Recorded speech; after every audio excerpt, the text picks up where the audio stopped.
ngasi gi puja gi shopping sidi ne yam nungai bo kaino haibada akhoi homaki apama do loina thoba du ni ba yamna nungai jani ngasi gi se ima egi puja gi phidi lei rakpra napana piba pesa du dine akhoi gi phi leiba kona de du din nangi puti di kamain lol to bokote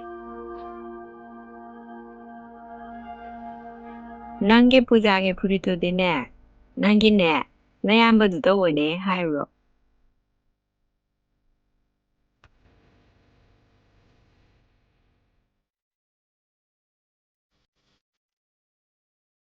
Tamo, imana aigi puja gi phi launaba paisa letre hai tamo leibigera. Hoi leibige hayeng tipsun takpagi paisa phangani. Tinaw anggan noi anigi puja gi phri aina leirabani yengo sabra aina. iche nangna puja gi phi leibagi matangda pangi bu formula do zap sana pale marangdi thabana wangeng gi phi leirapa matamda majanupi gi chulere yana tai sumaina tawdana ne summa ne 자토kadamni atingdane khangba ngamdetana ne kanang khani yum thadokna jakhibusu yaidana